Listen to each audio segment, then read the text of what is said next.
किसान भाइयों नमस्कार। मैं हूं रामलाल धाकड़। आप देख रहे हैं स्मार्ट एग्रीकल्चर यूट्यूब चैनल।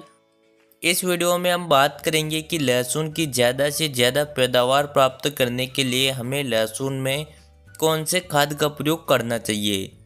लहसुन के पौधे को शुरुआत से लेकर अंत तक अच्छी ग्रोथ करने के लिए, जड़ का विकास करने के लिए और कंद का विकास करने के लिए कई प्रकार के पोषक तत्वों की आवश्यकता होती है।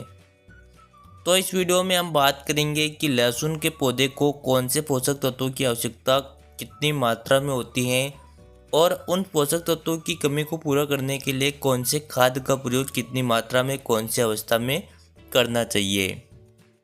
तो इन सभी की पूरी जानकारी के लिए आप वीडियो को बिना स्किप के अंत तक देखिए और आप हमारे चैनल पर नए हो तो चैनल को सब्सक्राइब कर दीजिए और उसके पास आए घंटी के निशान को ज़रूर दबा दीजिए, जिससे आपको हमारे नए वीडियो का नोटिफिकेशन तुरंत मिल जाए। किसान भाइयों, अब अगर बात करें कि लहसुन की ज़्यादा से ज़्यादा पैदावार प्राप्त करने के लिए हमें लहसुन में कौन सा खाद डालना चाहिए, तो उसके लिए यह जानना काफ़ी ज़्यादा ज़रूरी है कि लहसुन के पौधे को कौन से पोषक तत्वों की आवश्यकता कितनी मात्रा में होती है।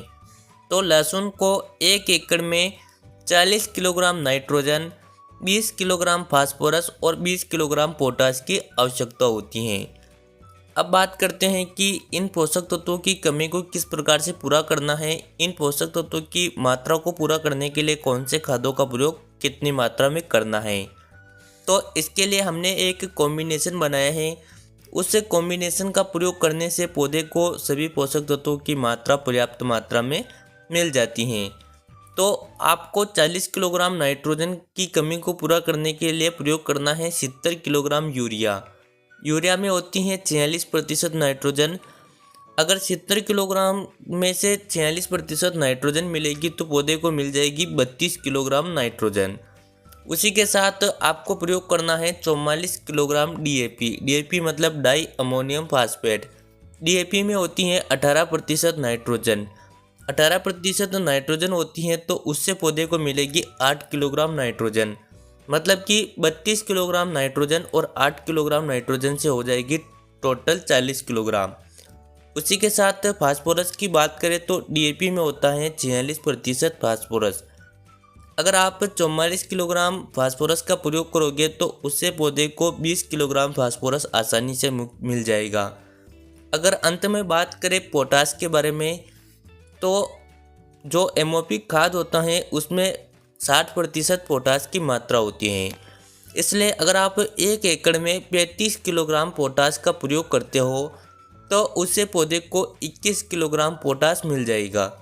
किसान भाइयों, कहने का मतलब यह है कि आपको लहसुन में नाइट्रोजन, फास्फोरस और पोटाश की कमी को पूरा करने के लिए 1 एकड़ में 70 किलोग्राम यूरिया, 44 किलोग्राम डीएपी और 35 किलोग्राम एमओपी, इन तीनों खादों का प्रयोग करना है। किसान भाइयों, इसी के साथ जिंक सल्फर की कमी को पूरा करने के लिए आपको 1 एकड़ में 5 किलोग्राम जिंक सल्फेट खाद का प्रयोग करना है। अब बात करते हैं कौन सी अवस्था में इन खादों का प्रयोग करना चाहिए। तो जो डीएपी और एमओपी हैं उसकी मात्रा को आपको मतलब जो बुआई करते हो उसी समय पर प्रयोग कर लेना है। बाकी जो 70 किलोग्राम यूरिया बचेगा उस यूरिया का प्रयोग आपको 2 बार करना है। पहले यूरिया का प्रयोग आपको 20 से 25 दिनों पर करना है और दूसरी बार यूरिया का प्रयोग आपको 40 से 45 दिनों की अवस्था पर करना है, जिससे पौधे को समय समय पर नाइट्रोजन भी मिल जाएगी और फास्फोरस और पोटाश पौधे को मुख्य रूप से शुरुआती स्टेज में ही मिल जाएंगे, जिससे पौधा बहुत अच्छी ग्रोथ करेगा और अच्छी पैदावार निकलेगी। तो किसान भाइयों, अगर आप इस कॉम्बिनेशन को अपनाकर लहसुन की खेती करते हैं तो आप काफ़ी शानदार उत्पादन प्राप्त कर सकते हैं। तो आपको ये वीडियो कैसा लगा, वीडियो के बारे में आपकी क्या राय है, कमेंट करके ज़रूर बताइए। वीडियो पसंद आया हो तो लाइक और शेयर ज़रूर करें। चलिए मिलते हैं अगले वीडियो में। जय जवान जय किसान।